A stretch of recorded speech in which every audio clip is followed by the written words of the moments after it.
Ini adalah anggapan bahwa manusia zaman dahulu hidup lebih lama daripada manusia di zaman sekarang. Anggapan ini biasanya muncul ketika kita memperhatikan ke generasi terdahulu, mbah-mbah kita yang usianya bisa sangat tua, bisa sampai 100 tahun atau lebih. Kemudian kita membandingkannya dengan orang-orang di masa kini yang meninggal di usia sangat muda, dan kita pun melihat itu secara langsung. Padahal kalau kita perhatikan, perbandingan datanya sebenarnya tidak seimbang. Orang yang bisa hidup sampai usia 100 tahun atau lebih ini bisa jadi merupakan suatu kasus luar biasa yang berhasil melalui berbagai penyakit, kecelakaan, dan lain sebagainya. Sementara sebenarnya banyak dari generasi mereka tersebut yang sudah meninggal dan datanya pun tidak terlihat. Untuk mengetahui informasi yang sebenarnya, baiknya kita memperhatikan datanya secara lebih utuh. Dan kalau dilihat dari data harapan hidup manusia global, ternyata rata-rata usia harapan hidup manusia saat ini ternyata lebih tinggi daripada manusia zaman dahulu.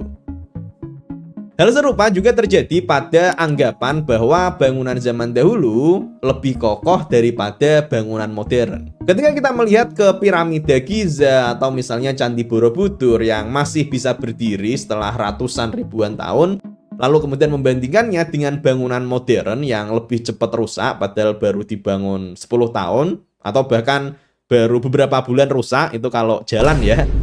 Itu beda. Kembali.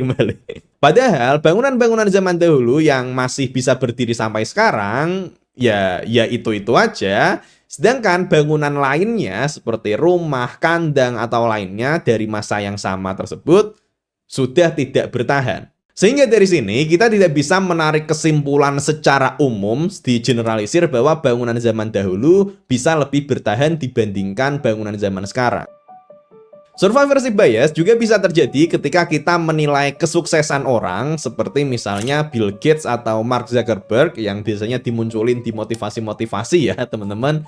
Mark Zuckerberg dan Bill Gates mereka sama-sama tidak menyelesaikan kuliahnya di Harvard, mereka DO ya teman-teman, ketika bisnis yang mereka rintis mulai berkembang. Dan biasanya cerita ini kemudian dipakai sebagai alasan kalau ya kuliah itu nggak penting, mending keluar dari kuliah yang itu bisa membawa kesuksesan seperti Mark Zuckerberg dan Bill Gates. Nah tapi masalahnya inspirasi kesuksesan dari orang yang DO kuliah itu ya orang-orang yang berhasil saja. Sementara itu orang yang mengambil keputusan serupa tapi gagal jarang diperhatikan, ya banyak juga orang yang DO kemudian bisnisnya nggak berhasil.